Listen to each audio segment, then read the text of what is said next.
Bienvenue au podcast Oser l'amour. Je suis Anissa Lalahoum. Géraud Doléa. Avant de commencer, ce serait bien de faire la météo du jour, de savoir comment on se sent. Tu te sens comment ?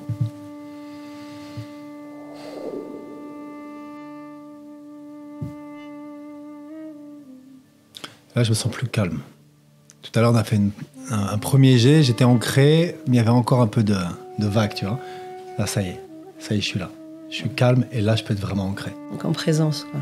En présent, ancré. Okay. Ancré. Super. Moi, je suis toujours pleine d'énergie. Donc, j'ai une puissance comme ça qui est en moi et qui est en train de se diffuser, puisque à la base, elle était fou. Maintenant, je suis en train d'un peu plus la canaliser, la recentrer. Donc voilà. On a voulu faire ce podcast parce que on nous en réclame beaucoup. Ce podcast qu'on a appelé d'ailleurs Oser l'amour. Voilà, on l'a appelé Oser l'amour quand on est tous les deux ensemble dans le podcast.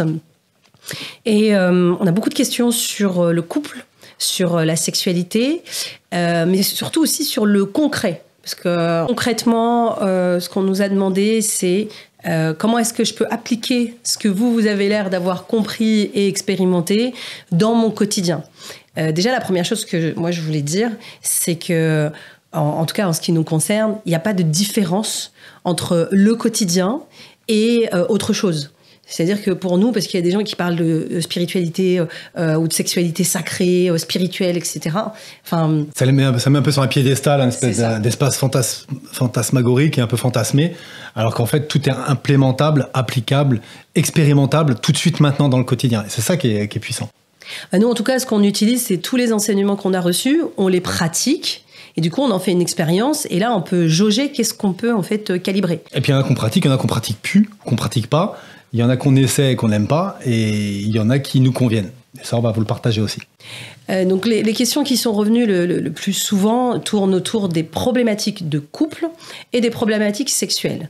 La première chose que je voulais dire, parce que dans une vidéo, j'avais dit que la sexualité, pour moi, était obligatoire dans un couple. C'est le fondement et le ciment d'un couple. Voilà, on avait dit pas les enfants. À un moment donné, les enfants partiront. Donc, qu'est-ce qui reste ? Il reste le couple. Bon, il y en a à qui ça va pas plaire, je l'ai déjà dit et je le redis. Selon moi, dans ma perception, et je vais citer Bert Hellinger, un couple sans sexualité, c'est de la colocation. Et il y a des gens qui me disent, mais non, on peut s'aimer sans faire l'amour, on peut s'aimer... Alors oui, s'il y a un problème physique, un handicap, un problème vraiment mécanique, peut-être, et encore, même ça n'enlève pas la sexualité, même ça n'enlève pas la sensualité. D'accord ? Et pour moi, en fait, le couple, le mariage et la sexualité offrent un espace infini d'exploration de soi. Complètement. En fait, c'est ce qu'on disait, c'est qu'en réalité, il ne peut pas y avoir de routine dans le couple et dans la sexualité, parce qu'il y a tellement de choses à découvrir sur soi et sur l'autre, qu'en réalité, c'est un espace de découverte.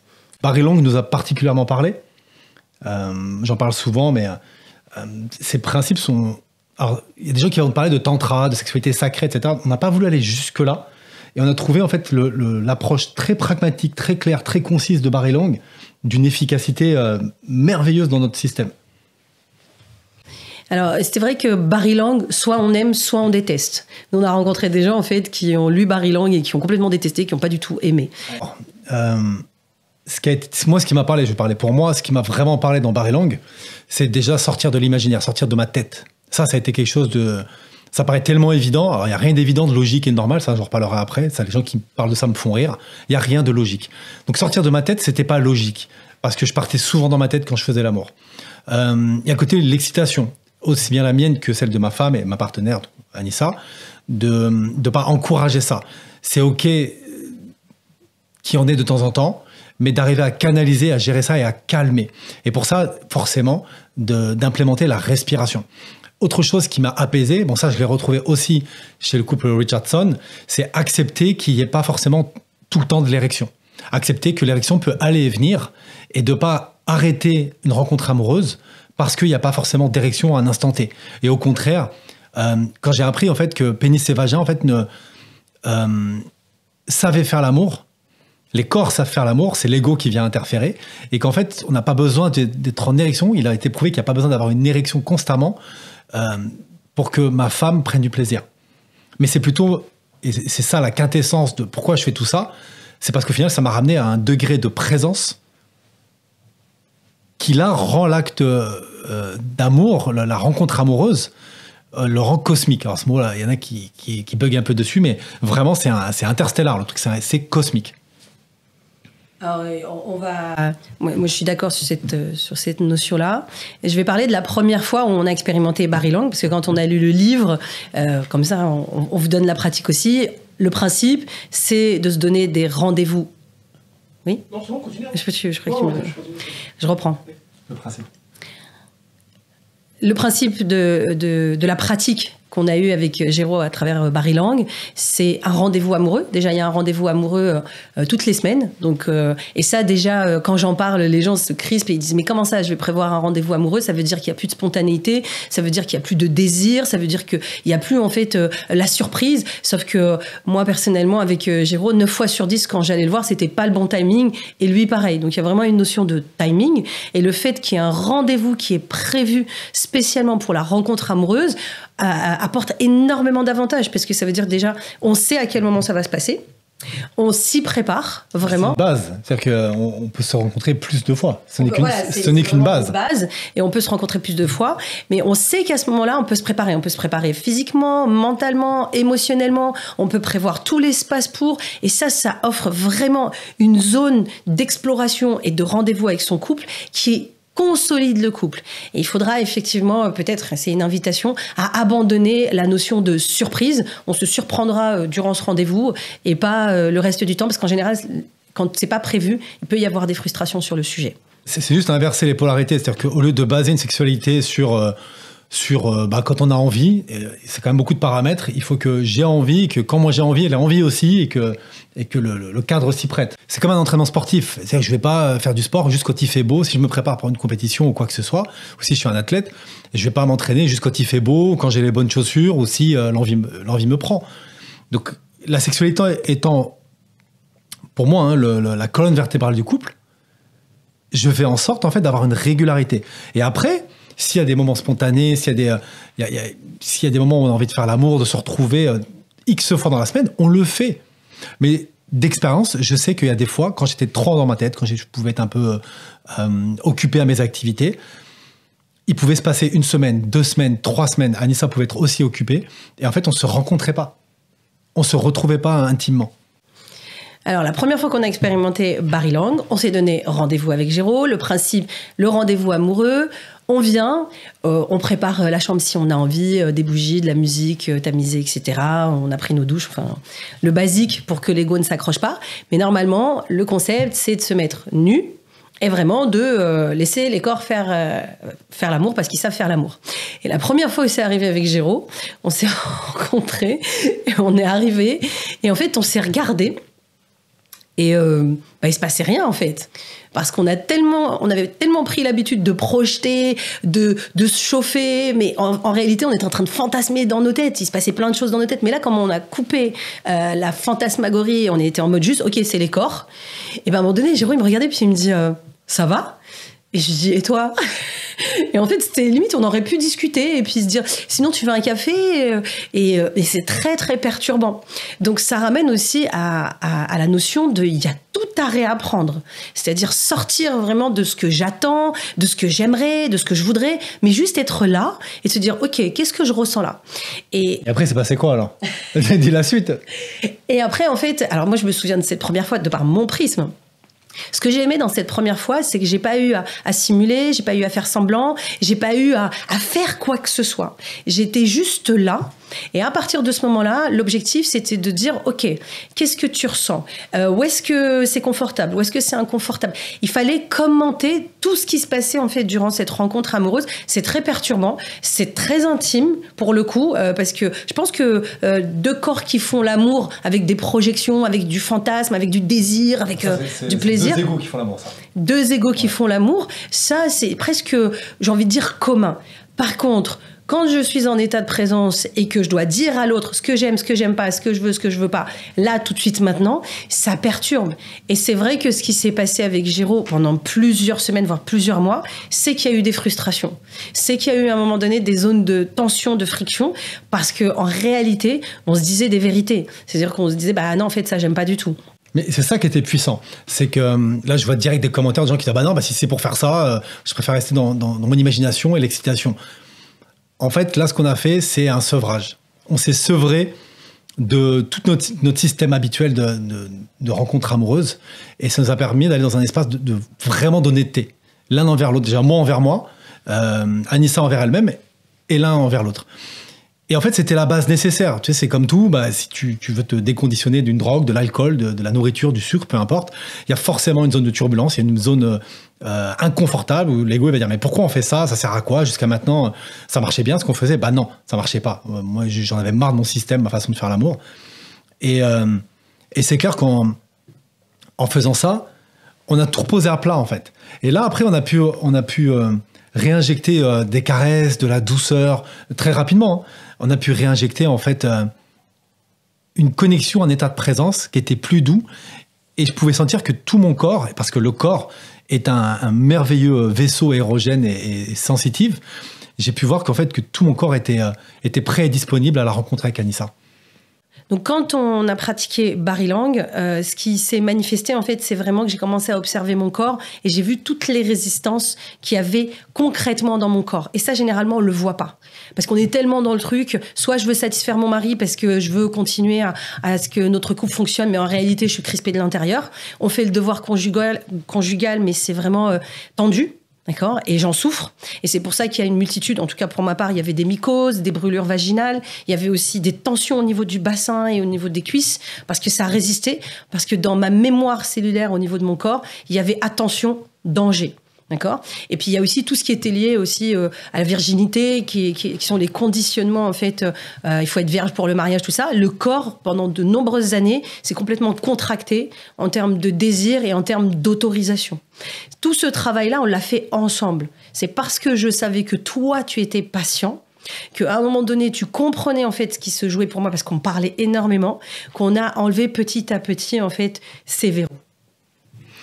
La donnée qui est importante ici aussi à comprendre, c'est déjà vous nous connaissez, on parle souvent de transgénérationnel. Il y a déjà aussi le transgénérationnel dans ta famille. Il y a tout ce que toi tu portes déjà dans ton épigénétique, dans ton corps, dans ton histoire familiale. Et il y a moi aussi ce que je porte. Et il y a une notion clé vraiment à entendre, c'est d'être avec un partenaire ou une partenaire qui n'exige pas de la performance, qui n'exige pas qu'on fasse l'amour, on fait ça bien, et puis après chacun repart de son côté. Ou ce cheminement ne peut être fait qu'avec un être qu'on aime et qui nous aime. Ça, c'est une donnée qui est essentielle. Je peux pas m'attendre avec un coup d'un soir ou avec quelqu'un comme ça d'être compris. Non, je le fais dans le mariage, je le fais avec ma femme, parce que c'est un espace où aussi on a la notion de temps. On sait qu'on peut se donner le temps, et on a, toi et moi, un désir ardent d'aller nous explorer aussi au travers de notre sexualité. La sexualité, il faut le savoir, et Napoléon Hill en parlait, c'est l'énergie la plus puissante qui soit. Donc c'est pas juste faire l'amour. Là, je parle de la sexualité. L'énergie sexuelle, plutôt. L'énergie sexuelle est l'énergie la plus puissante qui soit. Et nous sommes designés, la nature nous a designés, nous pouvons faire l'amour tous les jours. Et c'est bon, et c'est bien. Mais il y a un espace, il y a un cadre dans lequel le faire. Et ce cadre, en fait, de pleine confiance, de pleine conscience et d'exploration de soi qu'on vit, toi et moi, c'est ce qu'il y a de plus puissant que j'ai vécu dans ma vie. Ce qui revient souvent dans les questions qu'on a reçues, notamment sur le couple et la sexualité, c'est « il ne me comprend pas », c'est effectivement « il est dans la performance », ou c'est « elle n'a plus envie de faire l'amour », ou « je ne suis plus sa priorité ». Enfin, il y a énormément de sujets qui viennent. Il faut savoir qu'il peut y avoir plein d'origines à ça. Et nous, ce qu'on a vu avec Jérôme, en tout cas, ça nous a pris beaucoup de temps et on continue à le faire maintenant. On continue encore à travailler dessus. Il n'y a pas de point d'arrivée.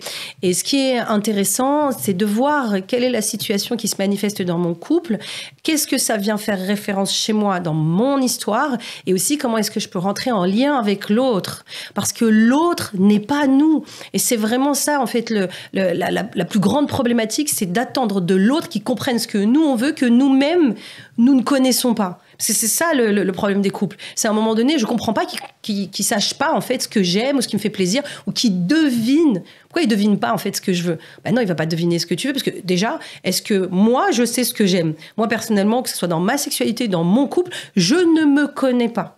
J'ai aucune idée en fait de ce que j'aime, comment je l'aime et pourquoi je l'aime et d'où ça vient. Et donc, du coup, il y a une communication à avoir avec mon mari et de lui dire, OK, ça, j'aime pas. Ça, je sais pas, il y a quelque chose dans mon corps qui fait que. Donc, ça amène au point de parler le langage de l'autre, d'accord, que ce soit dans sa sexualité ou dans son couple. Donc, ça demande de se connaître soi et d'apprendre à écouter et observer l'autre et à parler sa langue. Et quand on dit parler sa langue, c'est pas la langue de l'amour, mais c'est la langue de comment l'autre aime et est aimé ou a été aimé. Et on a tous un fonctionnement différent. Et c'est important de savoir, en fait... Moi, il y a quelque chose qui m'a marqué. J'ai eu des messages de femmes, des commentaires, qui m'ont dit, voilà, j'étais en couple avec une pierre. On parle de leur mari. Et je lui ai dit, non, c'est pas une pierre, en fait. C'est peut-être que lui ne sait pas comment. Lui ne sait pas comment faire. Et lui a peut-être une autre façon de faire. Moi, je sais qu'il y a des fois, quand Anissa venait vers moi, et que c'était pas le timing, ou que j'étais dans ma tête, ou que j'étais sur quelque chose, et qu'elle venait me toucher ou m'embrasser, je la repoussais, je la rejetais. Et plusieurs fois, on a eu des embrouilles, des conflits là-dessus, parce que tu te sentais rejeté. Et ça venait réveiller chez toi le rejet. Mais moi, ça venait réveiller l'intrusion. Ça venait réveiller le truc de elle comprend pas, elle me connaît pas, elle voit que je suis en train de vivre quelque chose. Et au lieu d'accepter que je vive ça, par amour, au lieu d'accepter que je vive ça et de me demander comment je me sens et d'ouvrir un espace on peut en parler, ou tu peux venir vers moi, c'est de venir entre guillemets, jouer un rôle un peu maternel, de venir me toucher, alors que c'est pas ce que je demande. Et ça va faire l'effet inverse. Tu sais, c'est comme quelqu'un qui est en pleine crise et tu vas le voir et tu le prends dans les bras et tu dis calme-toi. C'est l'effet inverse. Et je pense qu'il y a beaucoup d'hommes qui vont se retrouver dans ce que je dis parce qu'on a eu l'habitude d'intérioriser. Moi, j'ai pris souvent l'habitude d'intérioriser. Donc, maintenant, non, depuis des années, et grâce grande partie à ma mère aussi, où j'ai pu m'exprimer avec elle, je sais exprimer mes émotions, mais j'ai encore des espaces en moi où je veux pas qu'on me touche, où il y a des fois, je veux juste du silence et du calme. Et je veux juste que si je m'éloigne un peu, ça soit accepté. Ça, c'est mon langage à ce moment-là. Et dans la sexualité, c'est pareil. Dans la sexualité, j'avais mon propre langage. Et c'est clair qu'il a fallu qu'on apprenne à parler une langue commune. On a parlé un peu l'espéranto de la sexualité. Alors, on a une langue commune de la sexualité, mais moi, je sais que j'ai dû apprendre, moi, quel était mon langage, qu'est-ce que j'aime. Par exemple, je sais que dans notre couple, moi, j'ai besoin de temps. J'ai besoin de temps, j'ai besoin que si à un moment donné, que ça soit pour qu'on se pose prendre un café ou qu'on puisse se donner rendez-vous d'un point de vue sexuel, j'ai besoin de temps, j'ai besoin d'atmosphère, j'ai besoin de caresses. Je peux pas y aller directement en fait. Parce que comme je suis souvent dans ma tête, j'ai besoin de faire vraiment redescendre, me détendre. Et ça prend du temps. Et parfois, c'est vrai que j'ai certaines femmes qui me disent, voilà, avec mon mari, il veut tout de suite, il arrive. Oui.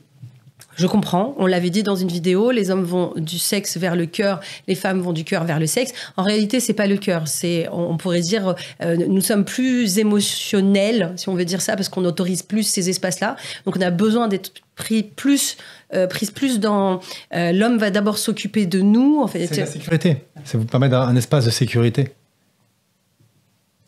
Tu es d'accord avec ça ? Oui. C'est plus un espace de calme. Sécurité et puis aussi détente. Parce qu'encore une fois, personnellement, après je parlais vraiment que de mon cas, c'est que mon corps, il était crispé. Donc il est crispé. Donc si il y a tout de suite, il faut que j'aille fournir ça. En fait, ça met tout mon système en fait en crispation. Donc et j'ai besoin en fait de me détendre. Donc c'est créer un espace de sécurité, et créer un espace de détente. Tu vois, c'est vraiment dans l'ordre. Et après en fait, je vais pouvoir aussi. Et c'est ce que j'ai aimé dans notre couple. C'est en fait, tu m'as offert des espaces où j'étais pas obligée de rendre. C'est-à-dire qu'il y a des moments où tu étais juste dédié à ce que moi je sois bien. Et parfois, j'avais cette culpabilité en mode oh, purée, mais là, je viens de prendre du plaisir, mais lui, non. Est-ce qu'il faut que je lui rende ? Et souvent, tu m'as regardé et tu m'as dit non, mais c'est bon, détends-toi, tu ne me dois rien. Tu vois ? Et pour moi, c'est ça l'amour, en fait, vraiment. C'est vrai, tellement être dans ce don à l'autre qu'en fait, j'ai une jouissance personnelle que l'autre, en fait, soit dans cette jouissance. Et ça demande énormément, en fait, de pratique, d'abandon et aussi d'être en lien. J'ai fait ça, moi. Oui, t'as fait grand, ça. C'est vrai. Ouais. Ça fait ça. Et il y a une autre anecdote que je voulais partager, que si tu m'autorises, on verra. Je sais pas laquelle c'est. Vas-y. En fait, on expérimente avec Jérôme. Moi, je l'observe beaucoup et je m'observe beaucoup sur notre sexualité. Mais c'est pas la sexualité, c'est juste l'espace qu'offre la sexualité. C'est pas la même chose, tu vois. Et c'est vrai qu'à un moment donné, on était en voyage et on avait notre fils avec nous. Donc on pouvait pas, on dormait dans la même chose, dans la même chambre, pardon.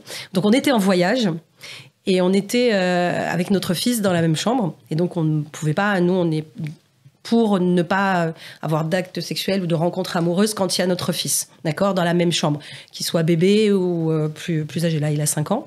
Nous, depuis notre enfant est né, on a toujours séparé conjugalité et parentalité. C'est-à-dire que quand notre enfant, même tout bébé, parfois avait son berceau dans notre chambre, quand il dort dans notre chambre, on n'a pas de rencontre amoureuse. Si on veut se rencontrer amoureusement, on le fait quand il n'est pas là, ou après, très rapidement, de toute façon, il a eu sa chambre et très rapidement, il a eu son propre espace. Mais voilà, quand on voyage ou qu'on est dans la même chambre, on sépare vraiment, en fait, on sépare vraiment les deux, quoi. Il y a des gens pour qui c'est pas évident. C'est pas une évidence. En tout cas, nous, il nous a été conseillé, et ça a résonné chez nous, et de ne pas, de vraiment séparer, en fait, parentalité et conjugalité. Et justement, on a vécu un moment comme ça avec Géraud quand on était en voyage. Il y avait notre fils qui était dans la même chambre et puis ça faisait peut-être 10 jours ou une semaine qu'on n'avait pas eu de rencontre amoureuse parce qu'on dormait, enfin notre fils dormait à chaque fois avec nous. Et à un moment donné, moi j'en pouvais plus, enfin même Géraud. Et donc là, il était pas loin, mais on savait qu'on n'allait pas faire l'amour à ce moment-là. Et du coup, on a commencé vraiment juste à s'embrasser, à se toucher. Et là, en fait, j'ai découvert une part de Géraud que je ne connaissais pas. Et je vous parle de ça il y a quelques semaines. Donc, c'est récent encore pour vous dire à quel point j'ai encore plein de choses à découvrir sur moi et sur Géraud. J'allais dire sur Géraud. Et dans cette rencontre, c'était une rencontre amoureuse où il n'y a pas eu de sexualité, mais en fait, de la façon dont il m'a embrassée, de la façon dont il m'a touchée, de la façon où on s'est connecté, parce que nous, on appelle ça se connecter, j'ai senti à ce moment-là une douceur, une ouverture du cœur qui était telle que je n'avais quasiment jamais rencontrée chez mon mari. Et je me suis posé la question, et même je lui ai dit le lendemain, je lui ai dit, mais qu'est-ce qui s'est passé? Qu'est-ce qui fait qu'hier, tu étais comme ça? Et il m'a dit, mais comment? Parce que lui, il s'en rendait pas compte. Pour lui, c'était normal. Et en fait, je lui ai dit, t'as été d'une douceur. Je me suis sentie désirée. C'est comme si on avait fait l'amour, mais en fait, on n'a pas fait l'amour. Mais c'était vraiment une rencontre amoureuse très forte. Et en fait, on a compris à ce moment-là que parce que notre fils était dans la chambre et qu'on ne pouvait pas faire l'amour, avoir un acte sexuel, qu'en fait, Géraud était, et tu me diras si c'est juste, était complètement détendu. Et donc, comme il n'y avait pas d'objectif de performance, il a pu complètement s'ouvrir au niveau de l'espace de son cœur et de sa vulnérabilité, de sa sensibilité.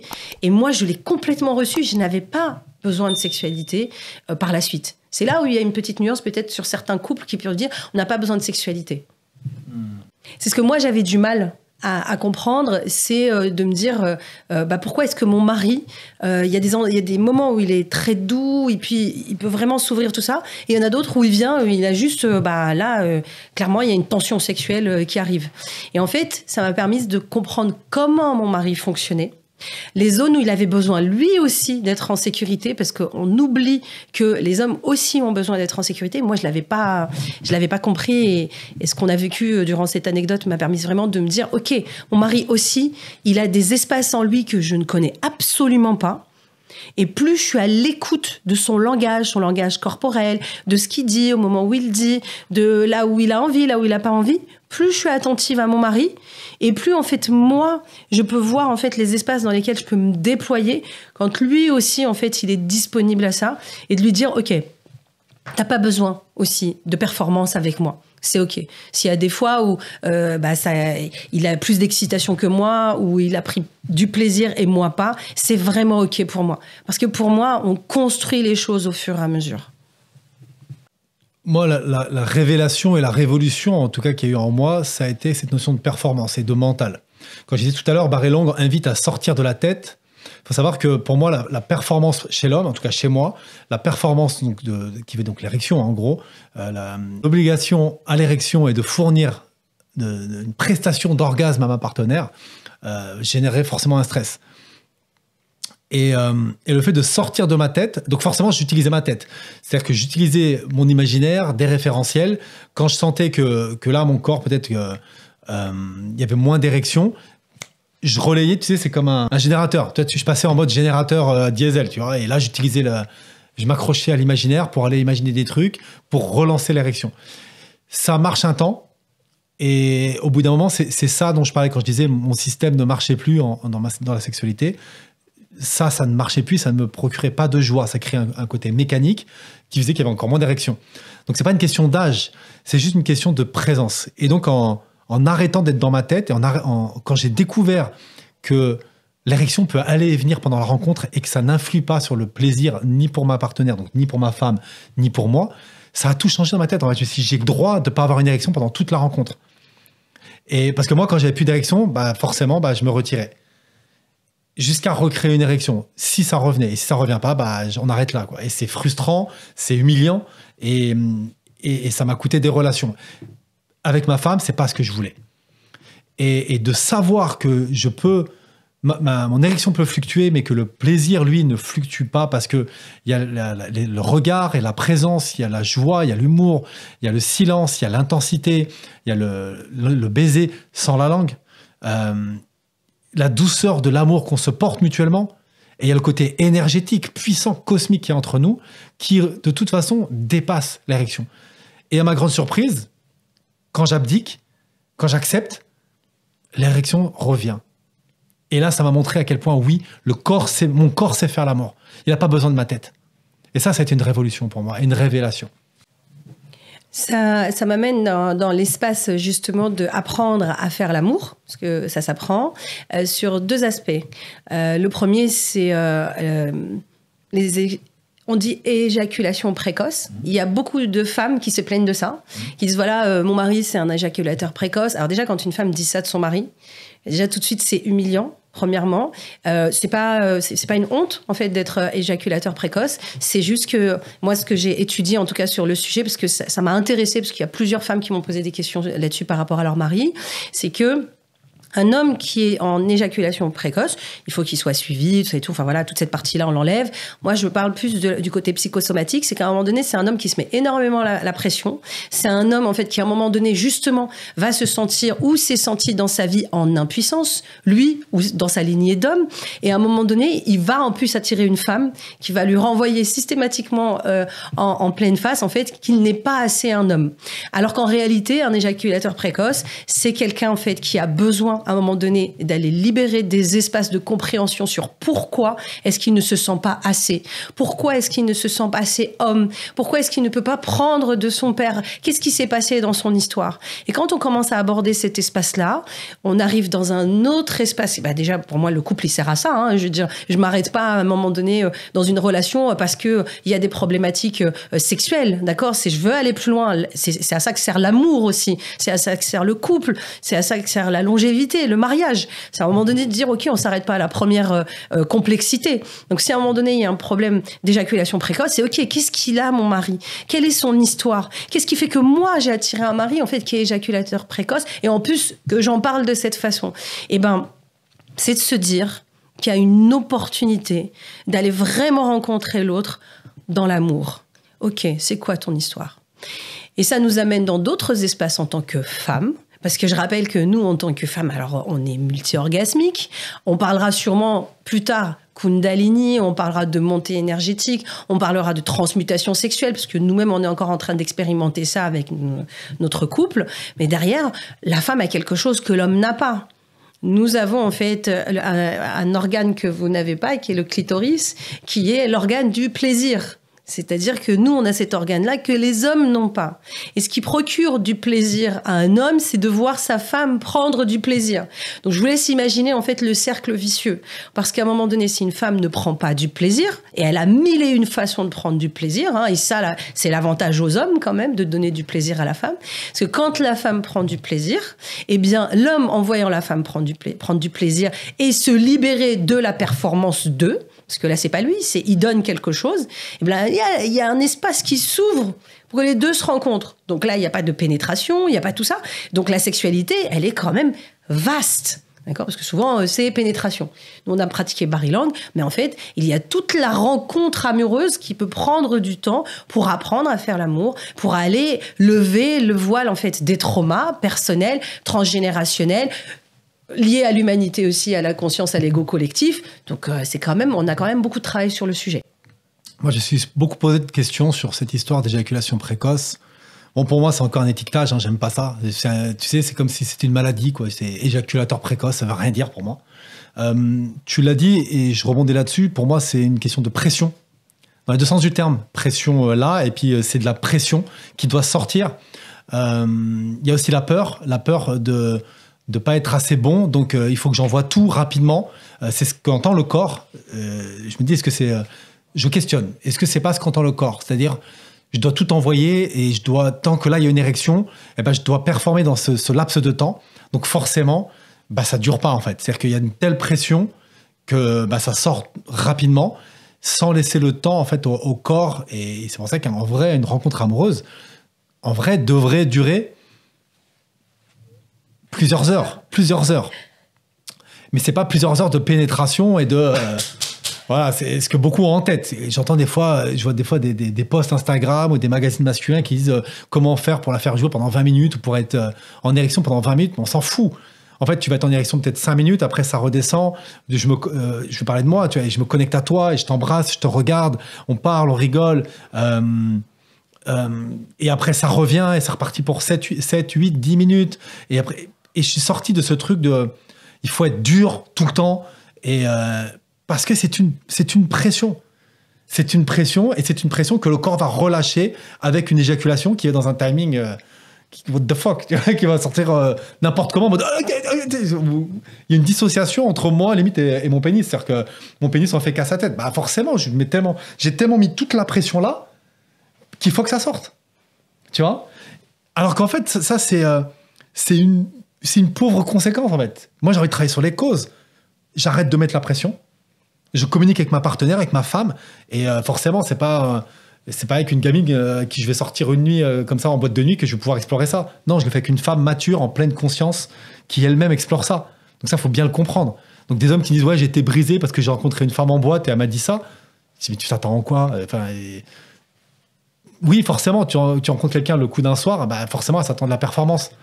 Il y a des hommes qui sont brisés parce qu'ils ont eu une relation en fait pendant plusieurs années aussi, mais une relation sexuelle intense. Tu vois, et te dis cette femme-là m'a brisé. Il y a ce cas de figure aussi, mais parce que tout est basé sur la relation sexuelle aussi. Tu vois, parce qu'on a vu l'éjaculation précoce, mais on voit aussi où c'est que basé sur la sexualité, tu vois, qui fait un peu vriller justement ton cerveau en mode intensité, désir, plaisir. Et ça, malheureusement, énormément de personnes nous écrivent sur le sujet. C'est je crois que je l'aime plus. Faut arrêter de confondre, d'accord, la relation sexuelle avec l'amour. Ça n'a rien à voir. Avec la relation. Complètement. Donc, c'est-à-dire que, on l'a dit en fait, sans sexualité, pour nous, il n'y a pas de couple. La sexualité est essentielle, mais on la cultive, on l'explore. C'est pas soit c'est tout feu tout flamme et puis ça. De toute façon, un feu comme ça, incandescent de passion, etc. C'est pour ça que tu as des gens qui passent au libertinage, qui vont tester plein de choses, mais ça s'arrêtera jamais en fait, parce que c'est un feu qui consume tout, qui s'arrête jamais. Et une fois que vous aurez fait le tour de toutes les pratiques, plus ou moins, voilà. Ça s'arrêtera jamais. Et là, on fait quoi? On se sépare, on divorce parce que on a tout exploré et qu'on s'ennuie. Ça marche pas comme ça. Ça marche pas comme ça. C'est bien plus fin, c'est bien plus calme. Mais pour ça, il faut sortir de cette impatience de l'ego et de cette frustration et de de ce feu qui est dans la tête et dans l'ego. Parce qu'en fait, ce que cherchent les gens à travers la sexualité, c'est pour ça qu'ils expérimentent des pratiques et qu'ils vont dans plein de délires. Hein, et c'est pour ça que le monde de la pornographie est en pleine explosion et que ça dure depuis X temps. C'est parce qu'en fait, on cherche l'étincelle qu'on vit au moment de l'orgasme et on sait qu'il y a quelque chose d'autre. Parce qu'une fois qu'il y a eu l'orgasme, l'éjaculation ou la jouissance par la femme, parfois on sent qu'il y a un truc, qu'on peut aller plus loin. Mais ce truc-là, c'est pas par le faire, c'est pas par la pratique, c'est par la transmutation. La transmutation, c'est quoi? C'est prendre cette énergie sexuelle qui se manifeste au début par le besoin de se reproduire, reproduire l'espèce et créer d'autres êtres humains, mais c'est de la faire monter en fait jusqu'à l'énergie du cœur. Ça demande énormément de pratique, de conscience de soi. Et ça, pourquoi est-ce que la sexualité vient chatouiller comme ça? Parce qu'elle ouvre ce pan-là et qu'en général, on ne sait pas comment on a fait. Et c'est un pan dans lequel on peut s'abandonner, on peut s'autoriser, mais le problème, c'est que quand c'est pas fait en conscience ou quand c'est dans le cadre de dérive, parce que c'est uniquement mécanique et en lien avec avec le corps, qu'on n'a pas aligné avec l'âme et l'esprit, eh bien, en fait, la jouissance reste factice. Et c'est ça qu'en fait, tout le monde cherche. En surface. En surface, et que finalement, expérimente encore et encore à travers des dérives, mais en fait, elle ne peut être expérimentée que dans la conscience et dans l'énergie du cœur. Et ça prend énormément de temps. Et c'est tout le travail de conscience qu'on fait, toi et moi, déjà sur nous, et qu'on partage à travers les enseignements qu'on a reçus. Encore une fois, c'est OK d'aller explorer, expérimenter. Enfin, c'est complètement OK que chacun aille explorer, expérimenter ce qu'ils ont envie dans leur couple. On n'a aucun jugement là-dessus. Ce que je dis, moi, en tout cas, et je pense que tu raisonnes là-dessus, c'est ne basez pas votre épanouissement sexuel sur des expériences extérieures. Le travail sera toujours à l'intérieur. C'est comme si je vous dis, c'est pas une voiture qui vous rendra heureux. Ça vous permet de mettre de la masse, de vibrer, est-ce que vous voulez? Oui, d'accord. Mais c'est pas de multiplier des expériences ou d'aller toujours plus loin dans l'expérimentation sexuelle dans le corps et l'extérieur qui va vous apaiser. Ça, c'est limite, c'est du bonus. Vous pouvez aller explorer avec votre femme, c'est génial. Tant mieux. Enfin, ça dépend dans quoi. Bref. Mais ça, c'est un premier point. Deuxième point, et qui me met en général un petit peu en colère, c'est les gens qui disent « Bah non, mais c'est normal, t'aimes quelqu'un, tu fais l'amour. » Ça veut rien dire. Logique et normal, déjà, ne veulent rien dire. On connaît le monde des perceptions. Ce qui est logique ou normal pour vous n'est pas forcément pour moi. Et non, c'est pas logique de savoir faire l'amour et de faire l'amour. Et les partenaires, on va arrêter de se mentir. Hein, le rapport à l'argent le montre bien aussi dans le couple. Sexualité et argent, c'est vraiment les deux des pans. Enfin, c'est ce qui peut vraiment sublimer un couple ou le détruire. Et il n'y a rien d'évident et de logique. Il n'y a absolument rien d'évident et de logique. Donc, faire l'amour, avoir une sexualité épanouie qui évolue, ça s'apprend. Nous, on a été accompagnés, on l'a exploré ensemble, et aujourd'hui, on accompagne des couples, mais ça s'apprend. Arrêtez avec vos, c'est évident et logique. J'aimerais bien questionner votre partenaire et aller vraiment mettre à plat votre histoire aujourd'hui. Je pense qu'il y a plein de choses qui ne seraient pas aussi évidentes et logiques que ça. Dans l'école des artisanes, j'ai remarqué quelque chose, c'est que les femmes entrepreneuses, parce qu'on en a beaucoup, ont cette problématique en fait au même endroit de leur sexualité, s'affirmer en tant que femme et des problématiques de business. C'est totalement en lien. D'accord ? On est là, on parlait de transmutation sexuelle, on fera des vidéos, on fera peut-être même des e-learning dessus pour partager sur ce que nous on a découvert là-dessus. Mais on s'est fait accompagner à un moment donné sur notre sexualité. Et c'est notre business qui s'est ouvert, en fait. On s'est fait accompagner sur le mindset et c'est le business qui s'est ouvert. On s'est fait accompagner sur le business et c'est notre couple qui s'est ouvert. Mais là où on a eu le plus de résultats, c'est que quand moi, en fait, je vais parler de moi en tant que femme, plus je me découvrais en tant que femme, plus je m'épanouissais dans ma sexualité, plus je m'autorisais à investir sur moi, je m'autorisais en fait à vraiment faire des choses que j'avais pas l'habitude de faire en termes d'investissement. Et ça, on en reparlera. Plus le business s'ouvrait, plus l'entreprise en fait se déployait. Je me suis dit, mais quel est le lien entre les deux ? Eh bien, c'est intrinsèquement lié parce que l'énergie de création et de transmutation est la même. Donc, quand je m'autorise à être totalement moi, parce que j'ai la connaissance et la conscience de moi-même, parce que c'est un enseignement profond quand même, eh bien, au niveau du business, je peux aller dans des espaces où j'ai pas l'habitude d'aller. Et c'est là où, moi, j'ai mis des années à me dire, mais pourquoi est-ce que je vais accompagner des femmes ? J'en ai pas besoin. Pourquoi est-ce que j'accompagne pas des hommes, des femmes ? Au final, c'est asexué. Non, parce que j'ai besoin de me découvrir en tant que femme. Je suis d'origine algérienne, donc il y avait des choses que je devais aller aussi transmuter en termes de croyances, en termes de limitations et en termes d'expansion, sans pour autant me positionner dans une place d'homme. D'accord ? C'est vraiment dans ma puissance de femme de création. Pendant les 8 à 9 ans où j'ai vécu au Japon, j'ai remarqué une pattern, un truc qui revenait toujours chez moi, c'est pas d'argent, pas de libido. Et je me suis rendu compte en fait qu'à chaque fois quand j'avais pas d'argent, et ben en fait j'avais pas de désir sexuel, j'avais pas je m'autorisais pas déjà de désir sexuel, et pour moi c'était pas possible en fait. La priorité c'était d'être financièrement un minimum stable pour pouvoir m'autoriser à avoir des rencontres amoureuses. Alors qu'en fait, les femmes n'exigeaient rien de moi, hein, mais c'est moi je me suis rendu compte qu'il y avait ça en moi. Et aujourd'hui, je comprends mieux, en fait. Moi, à travers le mariage, à travers notre couple, j'ai pu déjà me stabiliser émotionnellement, physiologiquement. Moi, j'étais en mode, il faut savoir, il y a 8 ans, j'étais au bas de la pyramide de Maslow, hein, c'est-à-dire qu'intérieurement, j'étais relativement en paix, mais j'étais sur un banc avec mon sac de la Légion et je ne savais pas quelle était la prochaine étape dans ma vie. Et j'ai vu à quel point, je dis souvent, moi, j'ai jamais été aussi riche dans tous les sens du terme qu'en me mariant. Pourquoi je dis ça?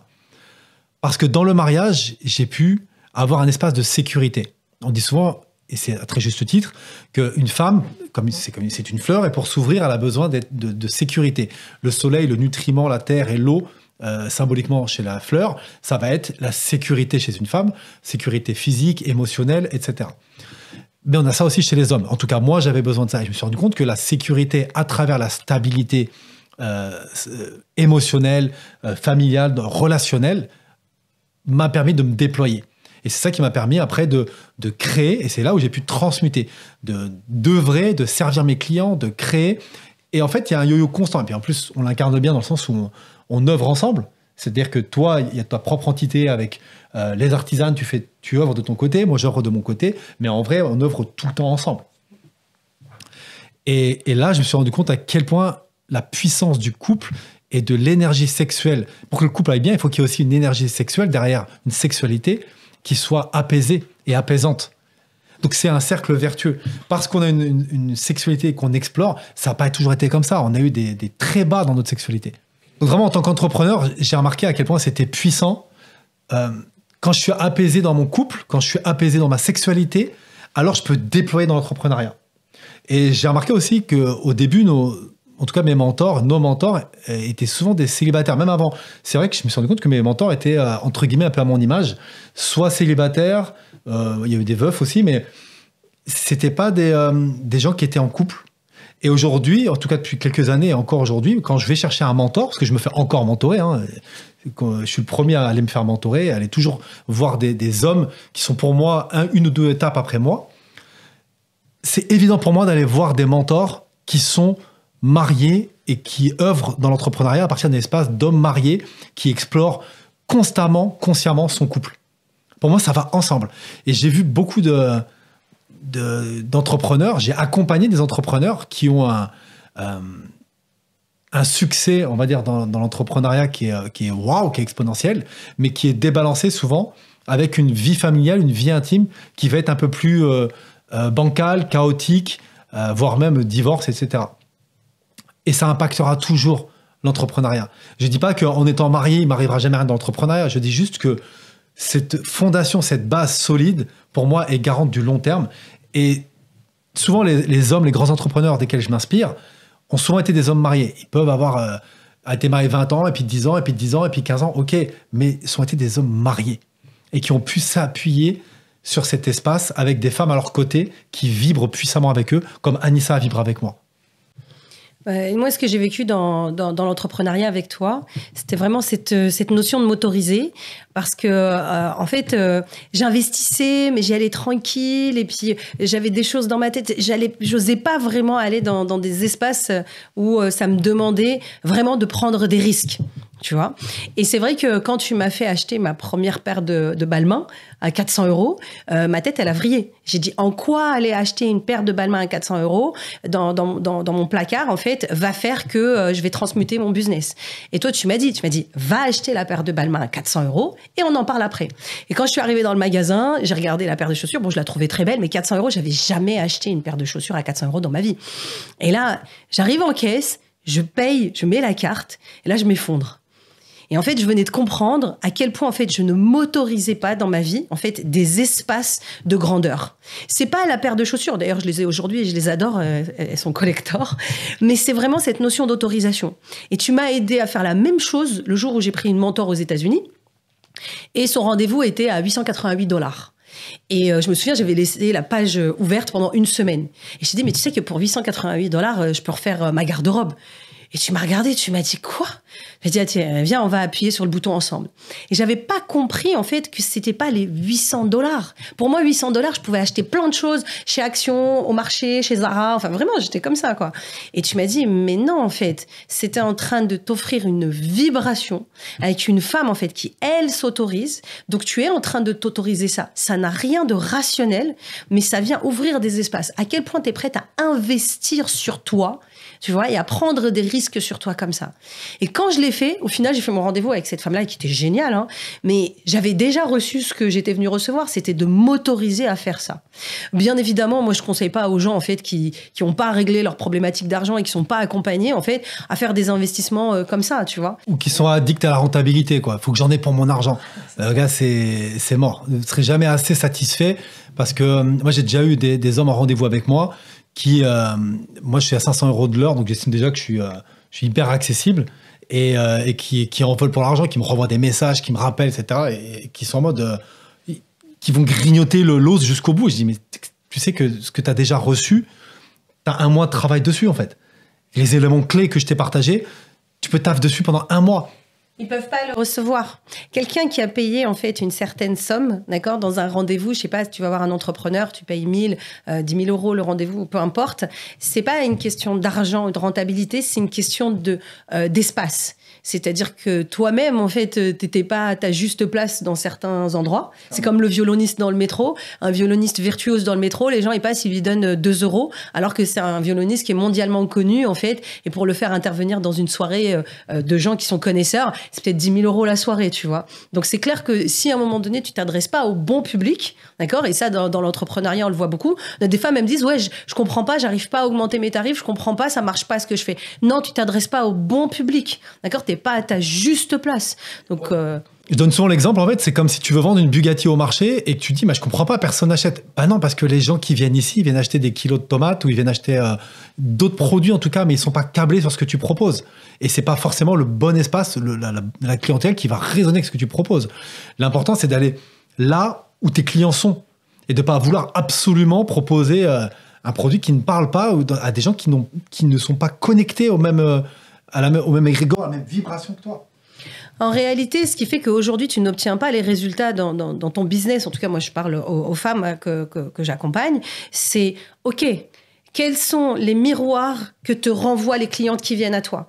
Si tu as une cliente qui vient et qui te dit c'est trop cher, c'est qu'à un moment donné, dans ton paradigme, soit tu n'es pas au bon endroit, soit tu ne proposes pas en fait le service qui est à la hauteur de la valeur que tu délivres. Donc à un moment donné, en fait, c'est pas une question de prix, c'est une question en fait de s'autoriser dans les espaces les plus justes pour moi. Tu vois, il n'y a pas de différence. Pourquoi les gens vont investir dans un sac Hermès à 300 000 €, d'accord, et d'autres qui vont acheter un faux, d'accord? C'est pas du tout la même valeur personnelle, d'accord? Et la notion, encore une fois, de la valeur qu'on délivre, c'est pas des livres, c'est pas des matériaux, c'est pas de la matière, c'est l'espace qui va s'ouvrir chez nos clients. C'est la méta-émotion, c'est oh, j'ai compris pourquoi je fais ça depuis tout ce temps-là. Ça vaut des milliers d'euros. Ça n'a pas de valeur, en fait. Nous, ce qu'on a conscientisé avec certains de nos mentors, des fois, je me rendais compte que, en fait, j'ai investi ce temps, cette énergie, cet argent avec ce mentor-là pour m'offrir, en fait, cet espace où je comprends ça, où j'entends ça. Je me rappelle toujours d'un client à moi, une fois, qui était venu. À l'époque, je faisais encore des rendez-vous en présentiel et je me rappelle qu'il est rentré dans notre espace, en physique, pour la peine. Il enlève sa veste, il va pour la poser sur le cintre et il me dit « Oh, Géraud, tiens, j'ai une question qui me taraude depuis hier, voilà, il se passe ça dans ma vie. » Et en fait, le temps qu'il aille de l'entrée au vestiaire, je lui ai délivré en fait ce qu'il devait entendre. Et il s'est arrêté et il a dit « Je crois que c'est bon, je peux rentrer chez moi. » Et j'ai trouvé ce moment très puissant, en fait. Bon, il avait 1h30 avec moi, on s'est posé, on a pris un café turc, on a échangé, on s'est pris un moment après. Mais il m'a dit, franchement, je veux même pas qu'on aille trop en profondeur parce que l'ego irait chercher d'autres problématiques. Parce qu'en fait, tu m'as déjà donné ce dont j'avais besoin. Ou plutôt, il s'est offert à travers moi ce dont il avait besoin. Et ça, c'est encore une lecture, c'est un degré un peu plus deep de lecture de ce qu'on fait. Je sais que moi, je viens de rentrer de retraite spirituelle de 4 jours. Et dans ces 4 jours, ça m'a demandé de me mettre en vulnérabilité parce que moi, j'aime bien de me remettre systématiquement en apprenante parce que je trouve qu'on n'a jamais assez d'apprendre. Et pendant 4 jours, en fait, j'étais avec des gens qui me connaissaient absolument pas. Et à chaque fois qu'ils parlaient, je leur disais « Ah oui, parce que ça, c'est ça. Et puis ça, tu peux aller voir ça. Et puis là, tu peux aller voir là et tout. » Et pendant 4 jours, à la fin des 4 jours, il y en a un qui m'a dit « Mais Anissa, c'est une masse d'informations d'informations et de connaissances et de conscience que tu m'as délivré en 4 jours, c'est impressionnant. Il me dit, il faudrait que je note tout ce que tu as dit. Et c'est là, comme je suis sortie, en fait, de mon environnement habituel, je me suis rendu compte, en fait, du parcours que j'ai eu. Et en fait, je comprends que certaines personnes, en fait, des mentors, et c'est ce que nous on a fait, on est parti chercher des mentors qui en fait nous délivrent l'information qui parfois nous a pris 20 ans. Tu vois, pendant 20 ans, nous on galérait sur une info et on y va et la personne tout de suite te la donne. Et nous on baigne tellement là-dedans qu'on se rend pas compte. C'est pour ça qu'on a créé une école, c'est pour ça qu'en fait on dit aux gens attendez, tranquille, ça prend au moins 6 mois minimum. Parce que c'est pas une baguette magique. Mais nous, derrière, ça nous a pris des années. Moi, j'ai 43 ans, t'en as 40. Et je crois que depuis que je suis née, je me pose des questions que je règle aujourd'hui. Et puis 8 ans, 24-24. 8 ans, 24-24. Donc, les résultats, c'est clair. On a été de révélation en révélation. Et chaque révélation ouvrait un nouveau pan. Et nouvel investissement. Investissement de temps, d'énergie, d'argent, de conscience. Et chaque chose... Vous savez, on dit souvent... Il y a ce fameux adage qui dit quand tu arrives en haut d'une montagne, c'est pour voir en fait le pied, le bas de la prochaine montagne. C'est ça qui est extraordinaire dans ce cheminement en fait, c'est que ça s'arrête jamais. Mais en tout cas, pour rien au monde, je changerai le parcours que j'ai eu et le parcours que j'ai aujourd'hui avec toi. Parce que ce que j'ai exploré ces 8 dernières années, c'est exponentiel. Et ce que j'ai exploré grâce au couple, grâce au focus que j'ai, grâce au couple et au mariage, c'est exponentiel, c'est extraordinaire. La seule chose avec laquelle je voudrais terminer, c'est les fréquentations. D'accord, parce que je voudrais vraiment dire un mot là-dessus. Personnellement, aujourd'hui, je m'entoure que de femmes en fait qui sont dans le même mindset que moi et au-dessus. D'accord, je vais chercher des femmes ou des hommes en fait qui ont atteint des paliers que moi j'ai pas encore atteints. Tu vois. Et même si je suis avec d'autres femmes en fait qui n'ont pas atteint certains paliers que moi j'ai atteints, si elles ont d'autres pans dans lesquels elles sont déjà avancées, et ben ça me nourrit en fait. J'ai enlevé de ma vie les gens bien évidemment qui sont négatifs, les gens qui s'expriment à partir de l'ego, les gens qui se justifient tout le temps, les gens qui attendent que je les sauve. En fait, moi, aujourd'hui, je suis sans pitié, en fait, avec les égos. C'est tu rentres pas dans ma sphère, en fait, si t'as pas le mindset. Et j'en ai rien à faire. C'est super important pour moi d'évoluer qu'avec des femmes, en fait, qui ont ce désir ardent, à un moment donné, d'aller déployer leur puissance et de se positionner réellement, en fait, dans ces espaces-là.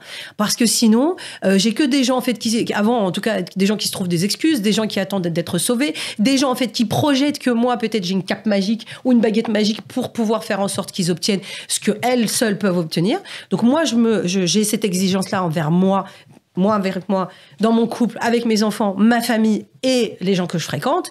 Donc, bien évidemment, les gens que j'accompagne, je leur demande la même exigence, la même responsabilité, la même autorité. À un moment donné, je crois qu'il n'y a personne d'autre, hormis soi, pour s'apporter exactement ce qu'on désire. Mais derrière, il y a une flemme monumentale d'une grande partie des personnes qui se plaignent, en tout cas, et qui sont dans ce statut de oui, mais c'est dur, mais j'y arrive pas, mais toi, t'as de la chance. Non, moi, j'ai pas plus de chance que quelqu'un d'autre, d'accord ? Je ne manifeste pas plus de miracles que tout le monde parce que j'ai la même essence divine que tout le monde. Donc, tout le monde peut arriver au résultat, en fait, que moi, j'ai obtenu dans ma vie. La seule différence, c'est que, moi, je suis venue vivre la vie d'Anissa. Et je souhaite pas que vous passiez par certains endroits par lesquels je suis passée et vous vivrez votre propre expérience. Mais ça, je crois que c'est super important à rappeler en termes de fréquentation et en termes de détermination. Il y a, alors je sais pas si c'est un proverbe, en tout cas, il y a quelque chose que je me répète souvent, c'est si t'es le plus malin de la salle, sors. Donc, je m'entoure que de gens qui sont soit à qui je peux partager des expériences, des expertises, des connaissances, des compétences, soit qui, eux, maîtrisent des choses que je maîtrise pas encore et où là, moi, je fais en sorte d'upgrader et vraiment de me nourrir et de donner et de recevoir. Moi, à partir de l'âge de 19 ans, je suis parti de mon quartier à Orléans. Je me suis plus jamais retourné. Je suis parti à Paris, puis à Tokyo et j'ai régulièrement cuté. Et l'univers, en fait, est bien fait, en fait, la vie est bien faite puisque régulièrement au Japon, tous les 18 mois, je perdais en général mon portable avec tous les contacts dedans. Donc, je ne gardais au final que l'essence. Et aujourd'hui, c'est ce que je fais aussi. C'est-à-dire que j'ai accepté de laisser partir beaucoup de gens de ma vie parce que il est vrai que parfois on n'est plus du tout raccord. Des fois, des amis très proches. Et c'est OK. C'est OK. Ça ne change rien sur le fait qu'on les aime. On aime toujours notre relation, mais c'est juste qu'on ne vibre plus à la même fréquence et qu'on évolue. Et c'est aussi de la gratitude de les avoir eus. C'est notre mentor qui disait, quand les gens sortent de ta vie, ne cours pas après. Donc, j'espère que ce podcast vous a plu et qui vous a apporté des réponses. On en fera plein d'autres avec Géraud. Si vous voulez nous retrouver, bien évidemment, il y a nos événements. Il y a l'école des artisanes pour les femmes. Il y a Géraud qui prépare des événements et aussi des accompagnements hommes high-end, donc haut de gamme. On est positionné haut de gamme parce que c'est l'espace qui est le plus juste pour nous et dans lequel on s'amuse le plus et dans lequel on a envie aussi d'évoluer avec des âmes qui sont déterminées et en chemin d'éveil. Elle a tout dit.